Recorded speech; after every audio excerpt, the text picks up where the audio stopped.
Puji Tuhan, selamat malam teman-teman. Kembali kita bergabung dengan pembelajaran firman Tuhan saat malam hari ini. Sebelum kita memulai, mari kita bersatu dalam doa. Pujian syukur kami naikkan kepadamu, Tuhan Yesus yang baik. Kami percaya Tuhan, pertolongan-Mu tidak pernah terlambat buat kami. Anugerah-Mu terus Engkau limpahkan buat kami. Kami bersyukur untuk hari yang Kau beri buat kami. Hingga damai sejahtera-Mu, sukacita-Mu boleh menjadi bagian hidup kami. Terpuji-pujilah Engkau ya Allah kami. Saat malam hari ini kami bersyukur untuk waktu, kesempatan yang Kau berikan buat kami. Untuk kembali kami mendengar kebenaran firman-Mu. Kembali kami membaca, merenungkan firman-Mu. Tuhan, tolong pimpin ibadah kami dari awal, pertengahan, hingga akhirnya. Alat-alat yang kami gunakan juga Tuhan, tutup bungkus dengan kuasa-Mu, biar boleh terus mendukung jalannya Zoom ini Tuhan. Dan kami semua yang mendengarkan boleh diberkati. Teman-teman kami yang akan bergabung, Engkau juga memberkati. Dan teman-teman kami yang juga akan mendengarkan rekaman, Engkau juga memberkati. Kami sungguh percaya Tuhan, pimpinan-Mu buat hamba-Mu Tuhan, biarlah semua daripada-Mu, hikmat-Mu, urapan-Mu Tuhan, pakai hamba-Mu lebih heran lagi, dan nama-Mu saja dipuji-puji dan dipermuliakan. Kami mulai pembelajaran kami malam ini, dan kami peralaskan doa kami hanya dalam nama Tuhan Yesus Kristus. Haleluya. Amin. Puji Tuhan, selamat malam. Maaf ada terlambat. Saya akan membacakan Efesus 2 ayat 4 sampai 6. Tetapi Allah yang kaya dengan rahmat oleh karena kasih-Nya yang besar yang dilimpahkannya kepada kita telah menghidupkan kita bersama-sama dengan Kristus sekalipun kita telah mati oleh kesalahan-kesalahan kita dan oleh kasih karunia kamu diselamatkan. Dan di dalam Kristus Yesus Ia telah membangkitkan kita juga dan memberikan tempat bersama-sama dengan Dia di sorga. Puji Tuhan.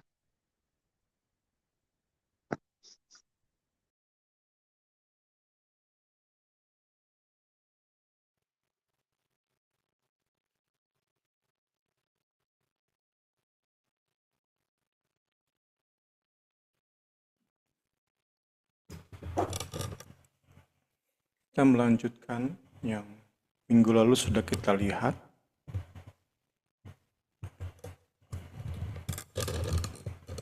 Kita minggu lalu mulai pembahasan ayat 1 sampai 10 dari Efesus 2. Kita melihat bagaimana Paulus memberi perbandingan yang kontras antara hidup lama dan hidup baru dari para pembaca surat Efesus ini. Paulus punya tujuan agar para penerima surat melihat dari hidup mereka masing-masing tentang betapa hebatnya kuasa Allah bekerja dalam hidup mereka masing-masing. Ayat 1-10 itu menjadi 3 bagian. Pertama, ayat 1-3 sudah kita lihat minggu lalu, di mana Paulus memberi gambaran tentang keberadaan hidup lama para pembaca surat, yaitu orang-orang Kristen non-Yahudi. Kemudian Paulus pun memberi gambaran hidup lama dari orang-orang Kristen Yahudi, bahkan hidup lama dari keseluruhan umat manusia. Itu ayat 1-3. Kita akan lihat malam hari ini ayat 4-7. Paulus bicara tentang besarnya cinta dan belas kasih Allah yang menghidupkan kita, yang menghidupkan para pembaca jemaat Efesus bersama dengan Kristus. Kemudian nanti di bagian ketiga minggu depan ayat 8-10 Paulus menyimpulkan nature dari keselamatan itu sendiri.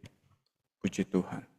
Kita lihat ayat 4. Ayat ini mengajak para pembaca fokus pada inisiatif anugerah Allah.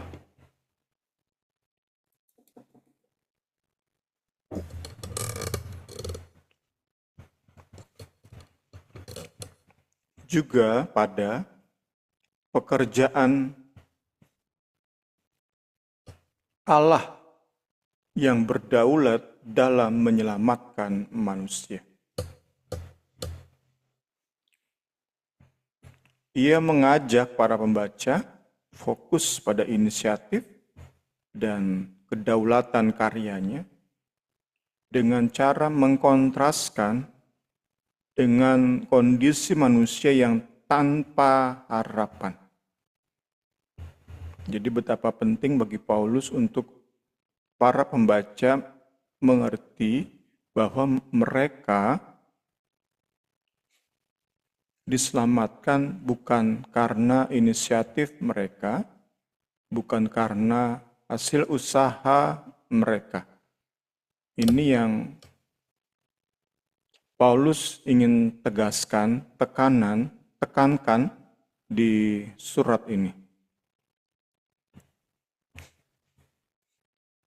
Sesungguhnya manusia lama itu dalam kondisi berdosa, merupakan objek kemarahan kudus Allah. Sudah kita lihat minggu lalu tentang amarah kudus. Tetapi dalam kondisi yang seperti ini Allah menyatakan kemurahannya. Kita yang mati Allah hidupkan. Kita yang diperbudak, yang di dalam ikatan yang gak bisa dilepaskan, kita dimerdekakan, bukan hanya dimerdekakan. Bahkan Paulus katakan di surat ini, kita didudukkan bersama dengan Kristus di realita sorgawi. Ya, masuk ke bahasan kita, apa yang mendorong Allah melakukan semua ini? Apa yang mendorong Allah mengerjakan karya keselamatannya, berinisiatif menyelamatkan manusia berdosa? Apa yang mendorong? Paulus menjelaskan di dalam 4 kelompok kata. Pertama di ayat 4, yang mendorong Allah adalah rahmat-Nya. Kedua juga di ayat 4, yang mendorong Allah adalah kasih-Nya yang besar. Kemudian di ayat 5, 7, 8, yang mendorong Allah adalah kasih karunia-Nya, grace. Keempat, di ayat 7, yang mendorong Allah adalah kebaikannya. 4 kelompok kata ini Paulus gunakan untuk menegaskan sekali lagi bahwa semua inisiatif Allah. Keselamatan manusia adalah inisiatif Allah. Paulus ingin setegas mungkin menghilangkan pandangan bahwa manusia memiliki peran di dalam proyek keselamatan Kristus. Karena itu terus Paulus tegaskan bahwa manusia itu dalam kondisi mati, tidak berdaya, dan destininya adalah binasa. Kita mau melihat satu persatu dari alasan Allah melakukan karya keselamatannya yang berdaulat itu. Pertama karena rahmat-Nya.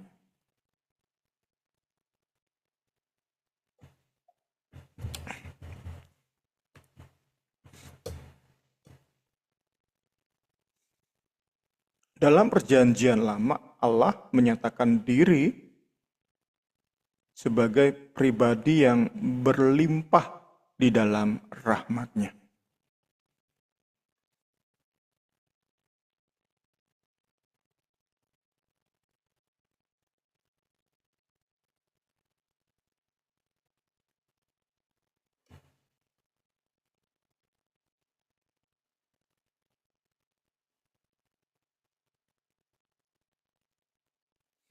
Berjalanlah Tuhan lewat dari depannya dan berseru, Tuhan, Tuhan, Allah penyayang dan pengasih, panjang sabar, berlimpah kasih-Nya dan setianya. Kita terus menghadapi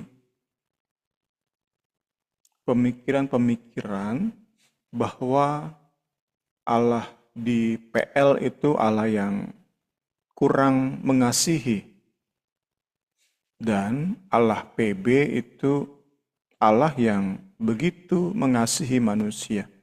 Seolah-olah Allah di PL dan PB itu Allah yang berbeda, atau setidaknya Allah yang bertobat.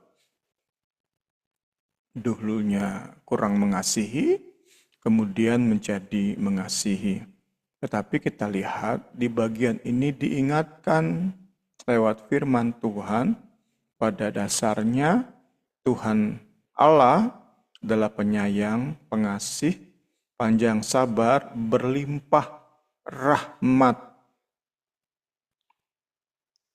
berlimpah, abound in mercy, berlimpah rahmat. Haleluya.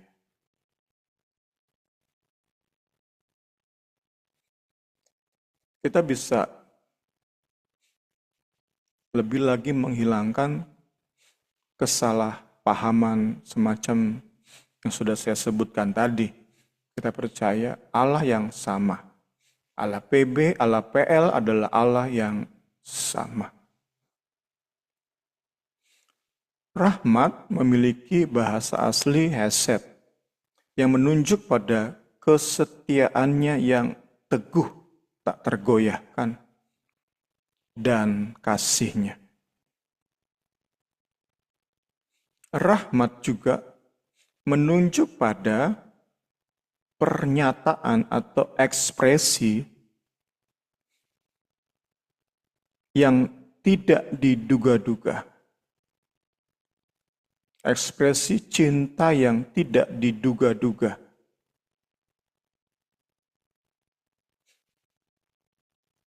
Mercy, rahmat, kemurahan, itu pun bukanlah sebuah ekspresi yang keluar dari tanggung jawab. Seperti seorang suami kepada istri mengasihi hanya sekadar karena tanggung jawab. Karena sudah menikahi, ya harus menunjukkan, membuktikan cinta. Bukan seperti itu konsep yang Allah ingin kita mengerti. Ekspresi cinta Allah benar-benar keluar dari hati yang mengasihi kita. Seringkali juga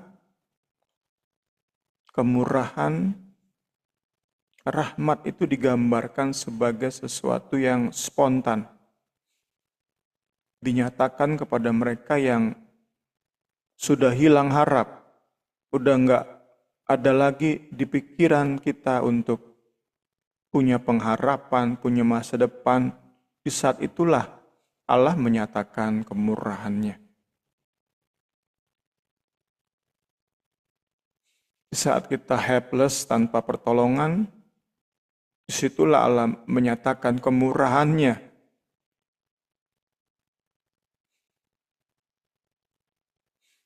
Allah ingin sungguh kita mengerti rahmat-Nya. Kedua, Allah menyelamatkan manusia oleh karena kasih-Nya. Paulus menggunakan kata sifat great, besar, untuk memberi penekanan pada kasih Allah yang Paulus jelaskan di sini, yang Allah nyatakan kepada jemaat Efesus. Akan tetapi Allah menunjukkan kasih-Nya kepada kita oleh karena Kristus telah mati untuk kita ketika kita masih berdosa. Kasih Allah difokuskan pada kasih Kristus yang dibuktikan saat Ia menjadi kurban bagi kita. Inilah kebesaran kasih Allah. Kemudian kita masuk ke ayat 5. Di sini Paulus kembali ke ayat 1. Saya tampilkan juga di sini ayat 1 dari Efesus 2. Kamu dahulu sudah mati oleh karena pelanggaran-pelanggaran dan dosa-dosamu. Di ayat 5 Paulus berkata telah menghidupkan kita bersama-sama dengan Kristus sekalipun kita telah mati oleh kesalahan-kesalahan kita.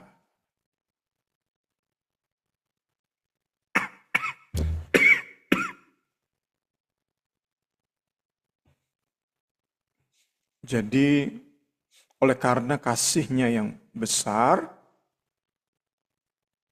kita yang dahulu mati di dalam pelanggaran-pelanggaran kita, sekarang kita dibuat hidup, diberikan hidup bersama Kristus. Kata bersama Kristus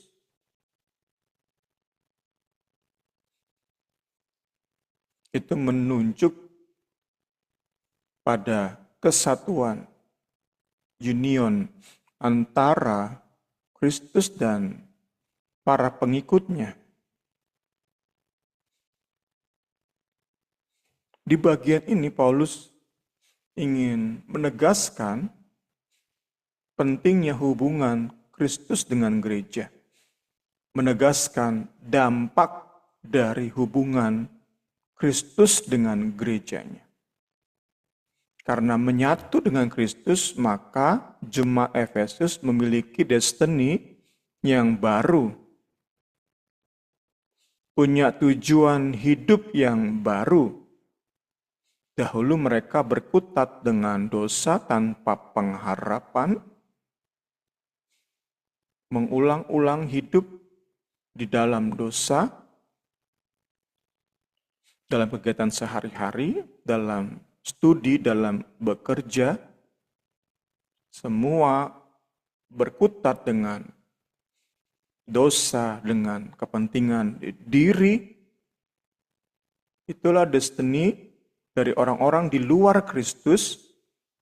Itulah tujuan hidup. Haleluya. Kita yang berada di dalam Kristus, yang memiliki kesatuan Kristus, itu menjadi destiny kita. Tujuan hidup Kristus itu menjadi tujuan hidup kita. Kemudian bagian selanjutnya kita lihat paragraf selanjutnya dikatakan bahwa dihidupkan, make alive itu sinonim dari dibangkitkan. Dihidupkan sinonim dari dibangkitkan.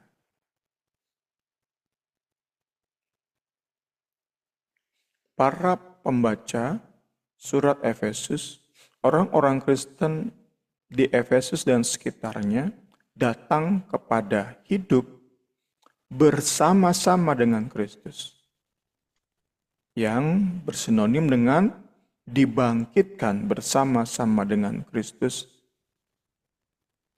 itulah sharing kehidupan. Kehidupan Kristus dibagikan, di-share kepada gereja. Kehidupan yang ia terima, yang Yesus terima saat ia dibangkitkan dari maut, kehidupan itulah yang di-share kepada gereja. Dan itu di surat Kolose dikaitkan dengan baptisan.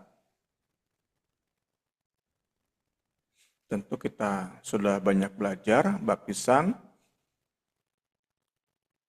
Dapat kita lihat di bagian ini sebagai simbol apa yang terjadi secara rohani. Karena dengan dia, kamu dikuburkan dalam baptisan. Tentu bukan baptisan yang formalitas, tetapi baptisan yang merupakan simbol ilahi dari apa yang telah dikerjakan oleh Yesus saat kita percaya padanya. Di dalam dia kamu turut dibangkitkan juga oleh kepercayaanmu kepada kerja kuasa Allah yang telah membangkitkan dia dari antara orang mati. Kamu juga meskipun dahulu mati oleh pelanggaranmu. Sekali lagi Efesus Kolose itu dua surat yang paralel, yang saling menjelaskan, yang berkaitan satu sama lain. Kamu mati oleh pelanggaranmu dan oleh karena tidak disunat secara lahiriah. Jadi sama-sama kepada orang-orang Kristen non-Yahudi. Baik kepada jemaat Efesus juga jemaat Kolose. Telah dihidupkan Allah bersama-sama dengan Kristus. Haleluya, puji Tuhan. Kembali mengingatkan kita bahwa apa yang terjadi di sini itu bisa dikaitkan dengan baptisan. Meski nggak selalu harus seperti itu. Buktinya di Efesus, Paulus nggak menyebut baptisan di saat ia menjelaskan tentang konsep ini. Mati bersama Kristus, dibangkitkan bersama Kristus. Puji Tuhan.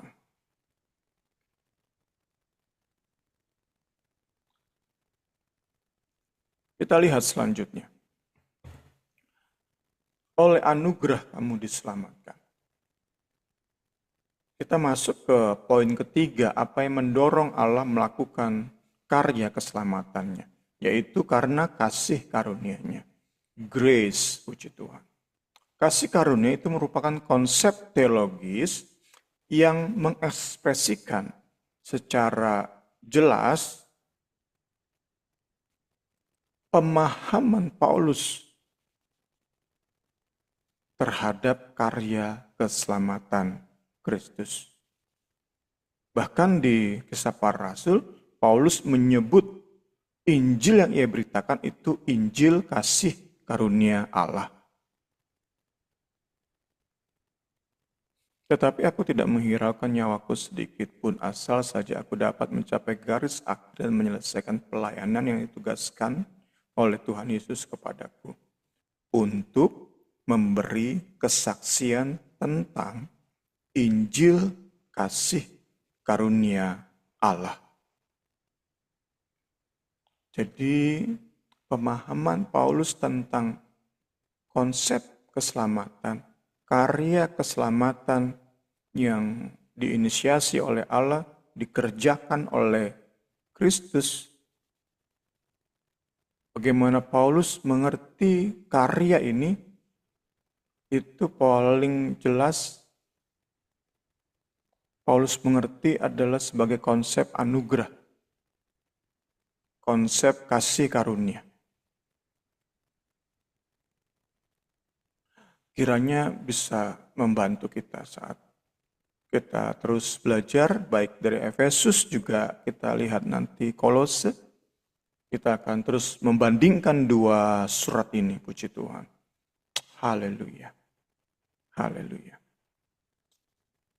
Kemudian dikatakan juga oleh buku ini bahwa grace itu merupakan tema kunci dari surat Efesus. Ya, kita lihat selanjutnya. Di ayat 5 ini, keselamatan itu dipahami, dinyatakan, dituliskan oleh Rasul Paulus, diajarkan. Keselamatan itu merupakan sesuatu yang sudah dialami. Sudah dialami.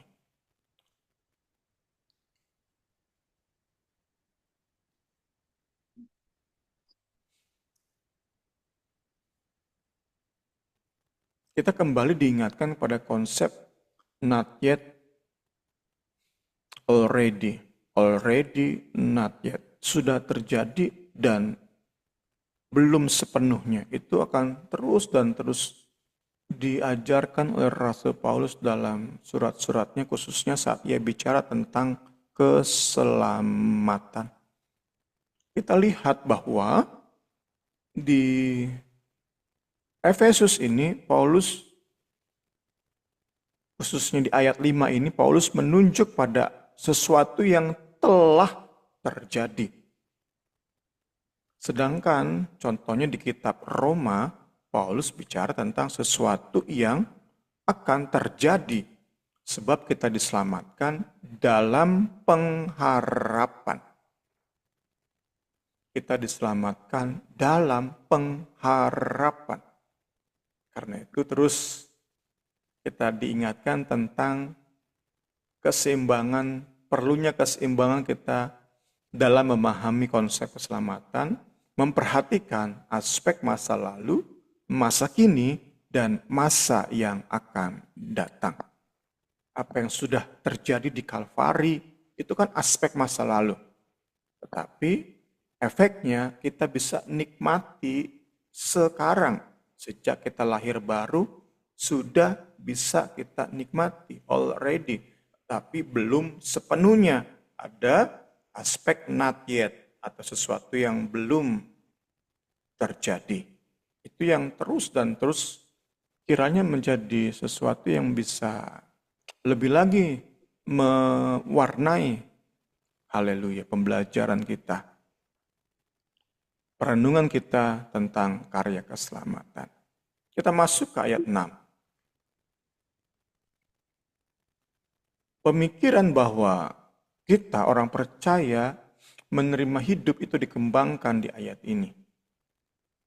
Kembali juga Paulus jelaskan, buku ini jelaskan bahwa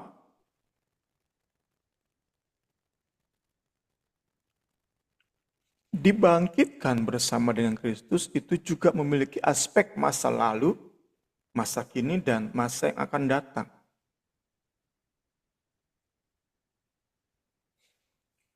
Dan di dalam Kristus Yesus, Ia telah membangkitkan kita juga.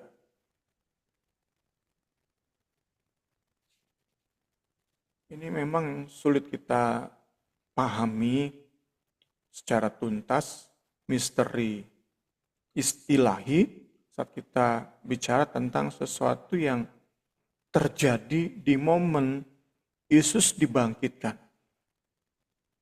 Karena kita lihat di ayat ini juga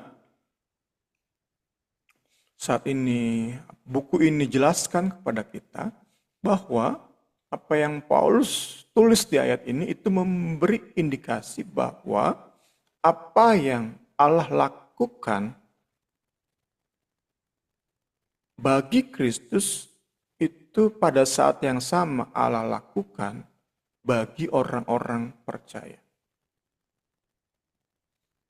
Jadi kita diikutkan pada pengalaman dibangkitkan. Seperti Kristus juga dibangkitkan. Kembali ada aspek masa yang akan datang di saat kita terima tubuh kebangkitan. Namun saat ini pun kita sudah dalam status dibangkitkan dari kematian tadi, atau beberapa minggu ini sudah kita lihat tentang age, konsep age, di mana zaman yang akan berlalu ini, yang dimulai oleh kejatuhan Adam, itu overlap dengan zaman yang dimulai oleh karya Yesus saat hadir ke dalam dunia. Di age to come ini, di zaman yang akan datang ini, kita sudah dibangkitkan bersama dengan Kristus. Ini yang Paulus pahami. Ini yang Paulus ajarkan. Tentu kita pun mau belajar mengerti. Sulit memang. Bertahun-tahun kita harus belajar. Nggak ngerti-ngerti saya pun. Nggak mengerti secara tuntas. Tetapi ini yang kita ajarkan. Ini yang Paulus ajarkan oleh hikmat Roh Kudus. Kita pun perlu bergantung lebih lagi pada Roh Kudus. Perlu lebih lagi belajar supaya bisa mengerti kebenaran-kebenaran ini. Puji Tuhan. Kembali, kitab Roma bicara tentang apa yang akan terjadi di masa yang akan datang.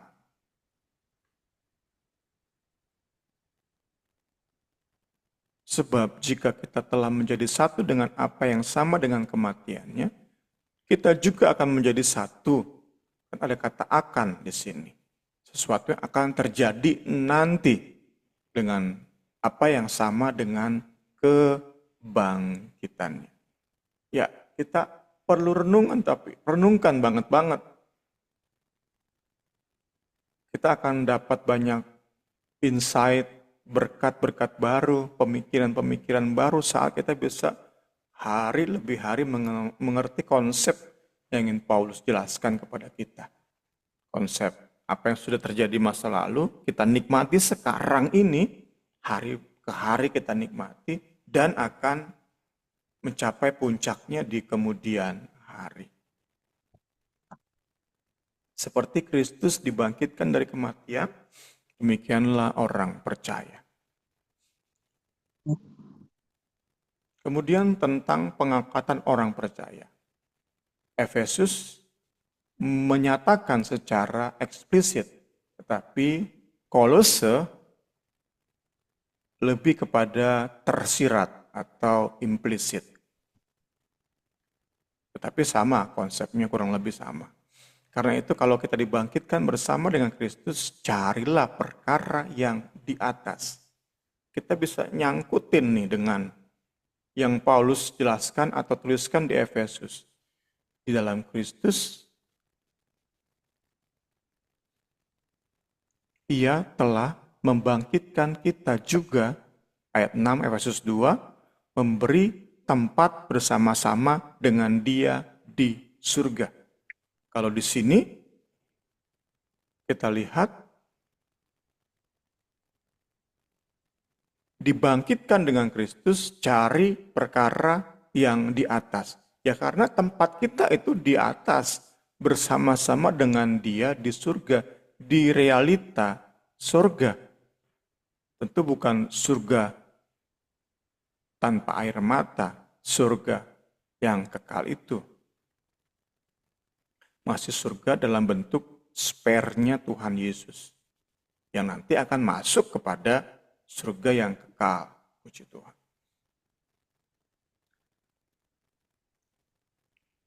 Pikirkanlah perkara yang di atas, bukan yang di bumi. Ini kan kita bisa nyambungin banget nih. Efesus 2:6, kita tuh telah dibangkitkan dan telah diberikan tempat bersama-sama dengan Allah, dengan Dia, Kristus di surga. Karena itu, pikiran kita ya sudah sewajarnya yang berhubungan dengan realita surgawi. Kalau kita masih berfokus pada hal-hal di bumi, itu kan sebuah ironi. Kalau kita kejar, kita cari-cari adalah perkara yang di bumi, itu kan sebuah hal yang absurd, sebuah kekonyolan. Nah, saya pribadi terberkati nih. Saat kita bisa pahami nih, oh memang kita belum sepenuhnya sampai surga, tetapi kita already in heavenly realm. Di realita sorgawi. Kita sudah duduk bersama-sama dengan Kristus. Kita memiliki tempat bersama-sama dengan Kristus. Sudah. Itu kan mantap benar Paulus jelaskan. Nah, doa kita sama-sama seperti doa Paulus, doa syafaat Paulus bagi jemaat Korintus adalah supaya kita semua, jemaat Korintus bersama dengan kita, mengerti segala berkat rohani ini. Tuhan Yesus berkati, puji Tuhan. Nah, kemudian buku ini tegaskan bahwa konsekuensi logis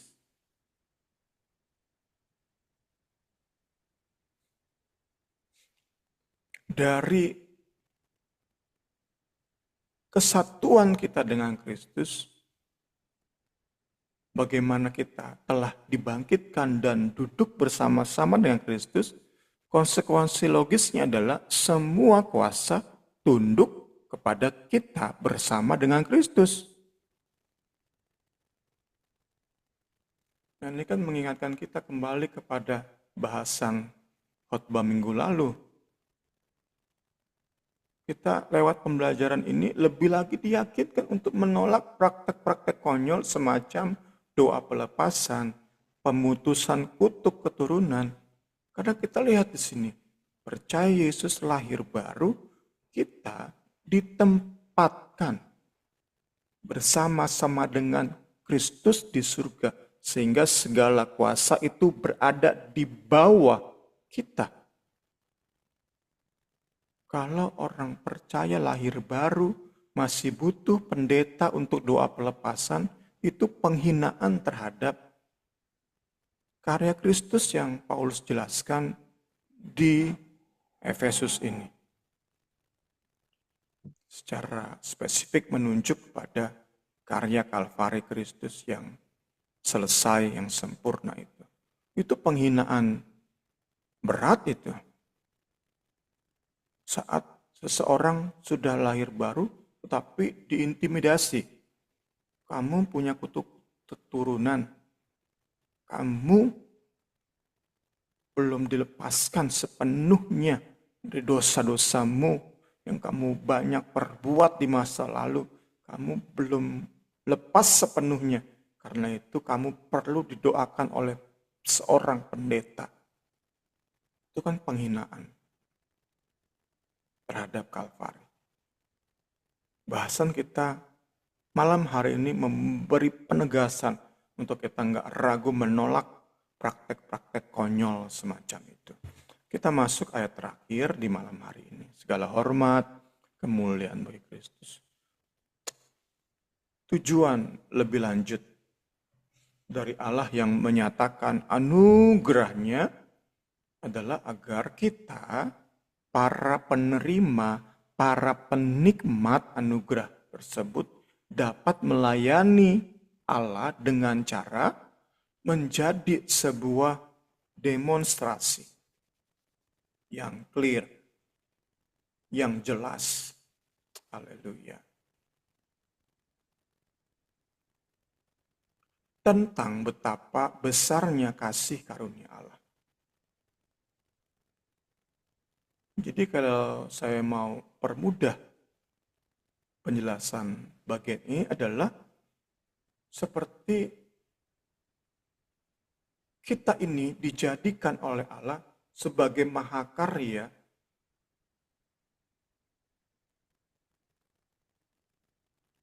ekspresi anugerah.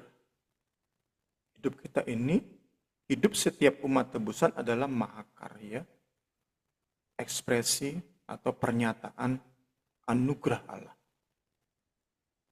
Sehingga hidup kita ini menutup setiap mulut yang berkata Tuhan itu jahat.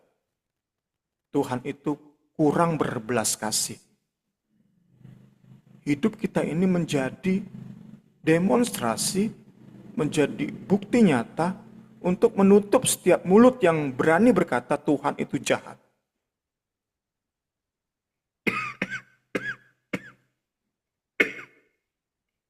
Itulah tujuan lanjut dari Dia melimpahkan anugerahnya bagi kita, orang-orang pilihan ini.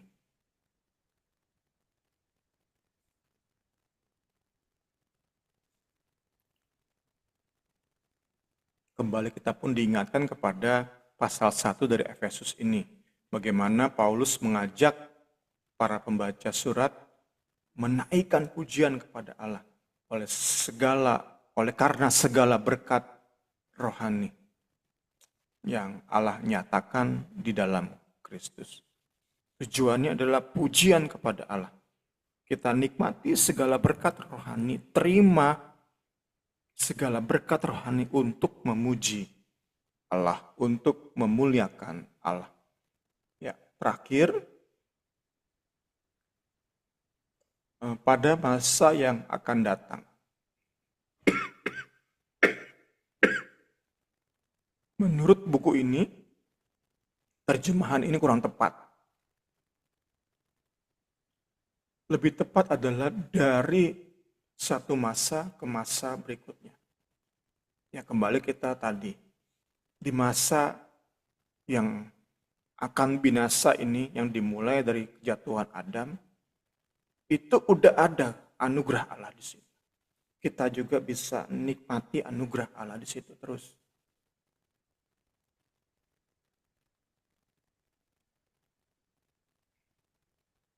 Kemudian masuk ke era atau zaman berikutnya, di situ pun ada anugerah Allah. Jadi dari anugerah ke anugerah. Dari zaman ke zaman. Kiranya kita bisa mengerti bagian ini, puji Tuhan. Sehingga paragraf terakhir dari buku kita ini, yang saya garis bawahi atau highlight, di sepanjang waktu, throughout time, dan di dalam kekekalan, komunitas para pemberontak yang diampuni ini bicara tentang gereja di sepanjang zaman itu didesain oleh Allah untuk menjadi mahakarya dari kebaikannya. Sekali lagi tadi ujung-ujungnya menutup setiap mulut yang masih berani berkata Allah itu jahat, Allah itu kurang baik, Allah itu terbatas atau pelit dalam menunjukkan kasih karunia. Oh enggak, kita gereja ini, gereja Tuhan ini menjadi bukti betapa limpah kasih karunia Allah yang Ia limpahkan kepada manusia berdosa. Kiranya bagian kita di malam hari ini memberi wawasan baru, insight yang baru, perenungan yang lebih dalam, khususnya tentang karya Kristus di Kalvari. Kiranya renungan kita yang semakin dalam tentang Kalvari itu mengerjakan hal-hal yang indah dalam hidup kita. Hal-hal yang luar biasa. Saya kembalikan kepada Ibu Rini.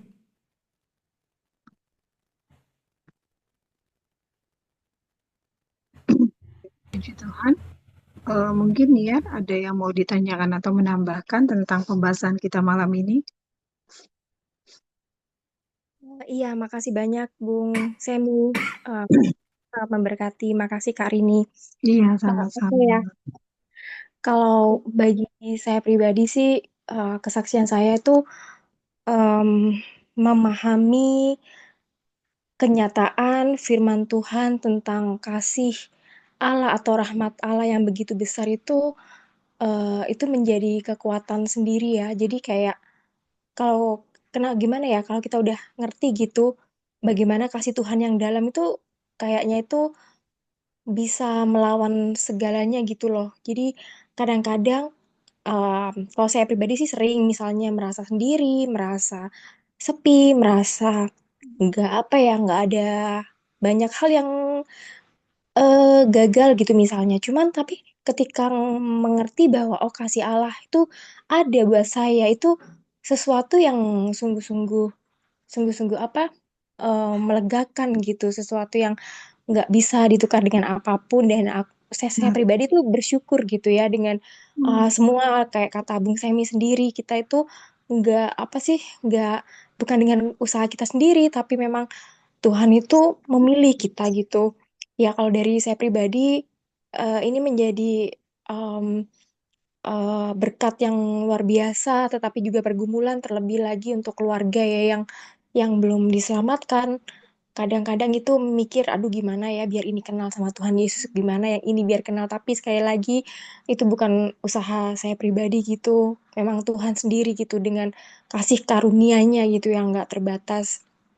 Itu terus mungkin yang kedua itu bersyukur juga untuk hal lain yang Bung Semi sampaikan kayak kayak beberapa hari lalu tuh kan ulang tahun terus eh, jadi apa ya jadi doa saya pribadi gitu kayak Tuhan gimana ya kayak tahun yang baru ini saya tuh bisa lebih memikirkan perkara-perkara yang di atas gitu terus menyadari kelemahan misalnya nggak sabaran saya mau lebih sabaran terus em, kayak nggak mau lagi mikir-mikir hal yang nggak penting, kegalauan yang nggak penting. Dan saya percaya ketika kita memikirkan perkara yang di atas itu yang lain-lain tuh hal-hal yang mudah gitu sama Tuhan. Tapi gimana sih caranya saya tuh bisa fokus untuk memikirkan perkara-perkara yang di atas gitu. Walaupun em, banyak juga ya perkara di dunia itu yang sebenarnya menjadi petunjuk apa sih menjadi kehendak Tuhan gitu kayak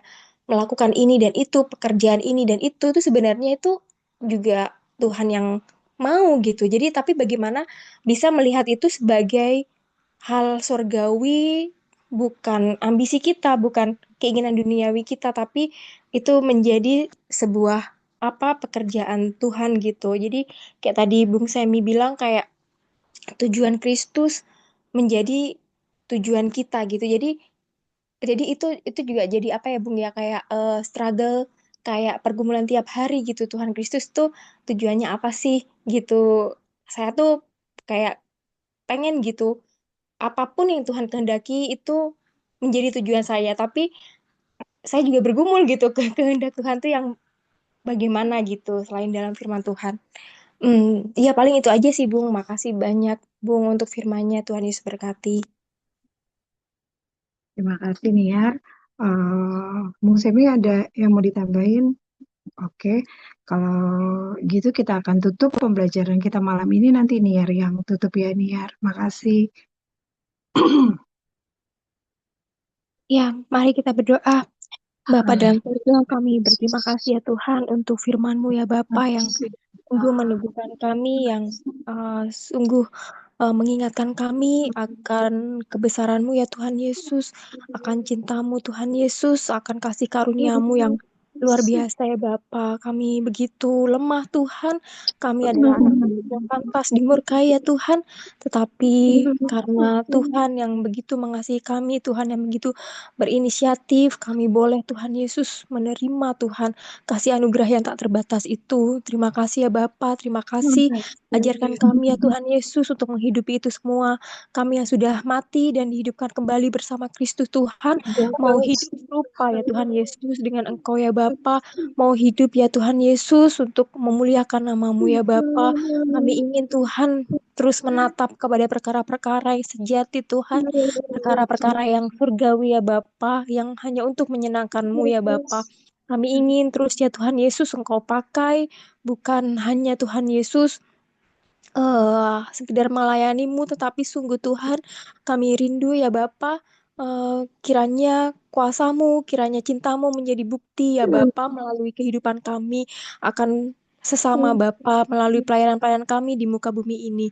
Terima kasih ya Bapa, terima kasih Tuhan Yesus. Kami percaya firman yang Kau taburkan juga boleh didengar ya Tuhan Yesus. Untuk semua orang yang mendengarkan YouTube ini, Tuhan yang tolong menjamah hati kami Tuhan Yesus. Kami mau untuk berubah ya Bapa, kami mau untuk meninggalkan Tuhan perkara-perkara lama kami Tuhan Yesus. Hal-hal yang gak menyenangkan Engkau ya Bapa, kami mau sungguh Tuhan Yesus terus diubahkan, dimurnikan ya Tuhan semakin seperti terima kasih ya Tuhan Yesus, terima kasih untuk malam yang sudah Engkau berkati. Kami percaya tuntunan Tuhan juga memberkati ibadah-ibadah kami selanjutnya. Terima kasih ya Tuhan, kami sudah berdoa, kami menyerahkan sisa waktu kami ke dalam tangan-Mu hanya dalam nama Tuhan Yesus Kristus. Haleluya, amin.